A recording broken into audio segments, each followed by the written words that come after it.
ബിസ്മില്ലാഹിർ റഹ്മാനിർ റഹീം. അൽഹംദുലില്ലാഹ്. അല്ലാഹുമ്മ സ്വല്ലി അലാ മുഹമ്മദിൻ വഅലാ ആലിഹി വസഹ്ബിഹി അജ്മഈൻ. അമ്മാ ബഅദ്. നജസായ വസ്തുക്കൾ വൃത്തിയാക്കുന്നതിനെ സംബന്ധിച്ചുള്ള ചർച്ച തുടരുകയാണ്. ഒരു നെയ്യിൽ എലി വീഴുകയോ നജസ് വീഴുകയോ ചെയ്താൽ എന്ത് ചെയ്യണം? ആ നെയ്യ് ഫുള്ള് നജസ് ആകുമോ? ഒരിക്കലും ആവില്ല. നെയ്യ് അല്പ കട്ടിയുള്ള വസ്തുവാണ്. നേരത്തെ ഞാൻ പറഞ്ഞിരുന്നു, ദ്രാവകം മാത്രമായ വസ്തുക്കൾ, പാല്, ചായ, പായസം, തേന് പോലെയുള്ള വസ്തുക്കൾ അല്പം മൂത്രമോ അല്ലെങ്കിൽ എന്തെങ്കിലും നജസ്സോ എത്തിപ്പോയാൽ അത് മുഴുവൻ നജസ് കഴിഞ്ഞാൽ അത് ഉപയോഗിക്കാൻ കഴിയില്ല, ഭക്ഷിക്കാൻ കഴിയില്ല എന്ന് നമ്മൾ നേരത്തെ പറഞ്ഞു. ദ്രാവകത്തിൽ നജസായാൽ ആ വെള്ളം മുഴുവൻ നജസായിപ്പോയി. ഇനി ദ്രാവകത്തിലും വെള്ളത്തിലൊക്കെ ചില മാപ്പുള്ള നജസ്സുകൾ ഉണ്ട്, അത് പിന്നീട് നമുക്ക് പറയാം. പൊതുവെ ദ്രാവകത്തിൽ മാപ്പില്ലാത്ത നജസ് അല്പം ചേർന്നാൽ ആ ദ്രാവകം മുഴുവനും നജസായി. ഇത് വലിയ ടാങ്കിയിലുള്ള ദ്രാവകമാണെങ്കിലും അങ്ങനെ തന്നെ. എന്നാൽ നെയ്യ് പോലെയുള്ള കുറച്ച് കട്ടിയുള്ള വസ്തുവാണെങ്കിൽ അതിലേക്ക് നജസ് വീണാൽ ആ നജസിനെ എടുത്തിടുകയും ആ നജസ് തട്ടിയ ചുറ്റുഭാഗത്തുള്ള സ്ഥലവും കൂടി എടുത്തിടുകയും ചെയ്താൽ ബാക്കിയുള്ള ആ നെയ്യ് ശുദ്ധിയുള്ളതാണ്. ഇതാണ് നെയ്യിൽ നജസായാലുള്ള വിധി. ഇനി ഒരു ഭൂമിയിൽ ഒരു കാട്ടം വീണു, നജസ് വീണാൽ അപ്പോൾ എന്ത് ചെയ്യണം? ആ നജസ് അവിടുന്ന് നീക്കണം, ആ കാട്ടം അവിടുന്ന് നീക്കണം. ആ കാട്ടവും ഇനി അത് കലർന്ന മണ്ണുണ്ടാകും, ആ കാട്ടം കലർന്ന മണ്ണ്, ആ മണ്ണും കൂടി അവിടുന്ന് നീക്കണം. എന്നിട്ട് അവിടെ നനവ് ഉണ്ടെങ്കിൽ, ഈ നജസിന്റെ നനവുകൾ ഉണ്ടെങ്കിൽ അവിടേക്ക് വെള്ളം പാരണം. അല്ലെങ്കിൽ പിന്നെ അതിന്റെ മുകളിലുള്ള ആ മണ്ണൊന്നായിട്ടാണ് നീക്കി അവിടെ മണ്ണ് നനവൊന്നില്ലെങ്കിൽ പിന്നെ അവിടേക്ക് നജസ് ചേർന്നിട്ടില്ല എന്ന് മനസ്സിലാക്കുക. നനവുണ്ടെങ്കിൽ ആ നനവ് പോകാൻ വേണ്ടി നനവുണ്ട്, അപ്പൊ പിന്നെ അവിടെ നനവുണ്ടെങ്കിൽ വെള്ളം പാരുക. അതിന്റെ തടി അവിടെ ബാക്കിയുണ്ടെങ്കിൽ, കാട്ടം ബാക്കിയുണ്ടെങ്കിൽ ആ കാട്ടവും അതിനോട് ചേർന്ന മണ്ണും അവിടുന്ന് എടുത്തിടാം. കാട്ടത്തിന് അംശങ്ങളുള്ള മണ്ണ് അവിടുന്ന് എടുത്തിടാം. ബാക്കി ആ നനവ് അവിടെ ഉണ്ടെങ്കിൽ നനവില് വെള്ളം പാർന്ന് കഴുകുക, വെള്ളം നന്നാക്കി ഒഴിച്ചു കൊടുക്കുക. ഇതാണ് ഭൂമിയിൽ നജസായാല്. ഭൂമിയില് നജസാവുക എന്ന് പറഞ്ഞാൽ കാട്ടം പോലെയുള്ള നജസാണ് ഇപ്പോൾ പറഞ്ഞത്. ഇനി ഭൂമിയിൽ മൂത്രം പോലെയുള്ള ദ്രാവകമാണ് നജസായതെങ്കിലോ അത് മൂത്രം ആയി, ഭൂമിയിലോ മറ്റോ നിലത്ത് മൂത്രമായി.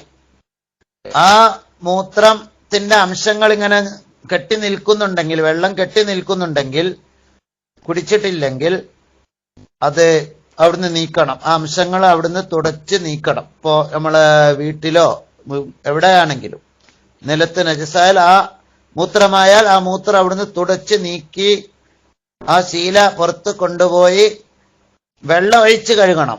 ഒരിക്കലും ആ ശീല ബക്കറ്റിലിട്ട് മുക്കി കഴുകരുത്. മൂത്രത്തിന് അംശമുള്ള ശീല ബക്കറ്റിലിട്ട് മുക്കിയാൽ, ഞാൻ നേരത്തെ പറഞ്ഞിരുന്നു, ബക്കറ്റ് മുഴുവനും നജസാകുമെന്ന്. ഞാൻ നേരത്തെ പറഞ്ഞത് ആവർത്തനമുണ്ടെങ്കിൽ ക്ഷമിക്കുക, അത് മനസ്സിലാക്കാൻ വേണ്ടിയാണ് പറയുന്നത്, ഓർമ്മയിൽ പോകരുത്. ഒരിക്കലും മൂത്രമായ തുണി ബക്കറ്റിൽ ഇടരുത്, വെള്ളമുള്ള ബക്കറ്റിലോ പാത്രത്തിലോ ഇടരുത്. കാരണം ആ വെള്ളം മുഴുവനും നജസാവും. പിന്നെയും നിങ്ങൾ അതെടുത്ത് കണ്ട് പിന്നെയും ഒലിമ്പിക്കാണ്ട് തുടക്കാൻ നിൽക്കുമ്പോ ആ നജസുള്ള വെള്ളം കൊണ്ടാണ് തുടക്കുന്നത്, അത് അശുദ്ധിയാകും. ആ തുടക്കുമ്പോൾ ആ തുടച്ച സ്ഥലം മുഴുവനും നജസായി പോകും. കാരണം മൂത്രമുള്ള തുണി നജസിൽ മുക്കിയപ്പോൾ ആ വെള്ളം മുഴുവൻ നജസായി. പിന്നെ ആ വെള്ളത്തിൽ ഒലിമ്പിയിട്ടാണ് വീണ്ടും തുടക്കുന്നതെങ്കിൽ അവിടെ നേരത്തെ മൂത്ര ലേശമാണെങ്കിൽ ഇപ്പൊ മുഴുവനും മൂത്രമാക്കുക, റൂം മുഴുവനും മൂത്രമാക്കുന്ന അവസ്ഥയിലേക്ക് വരും. അപ്പൊ ഒരിക്കലും മൂത്രമായ വസ്ത്രം വെള്ളത്തിലിടരുത്. കുളമാണെങ്കിൽ ഓക്കെ, പുഴയാണെങ്കിലൊക്കെ കുറഞ്ഞ വെള്ളത്തിലിടരുത്. മറിച്ച് അത് അപ്പുറത്ത് കൊണ്ടുപോയി നമ്മളെ ടാപ്പ് ഉണ്ടാവും, ടാപ്പിന്റെ താഴെ വെച്ച് നല്ല വെള്ളം ഒഴിച്ച്, ടാപ്പ് തുറന്നിട്ട് വെള്ളം ഒഴിച്ച് കഴുകാൻ ശ്രമിക്കുക, അല്ലെങ്കിൽ ഒഴിച്ച് കഴുകുക. വെള്ളത്തിലിട്ട് കഴുകലല്ല.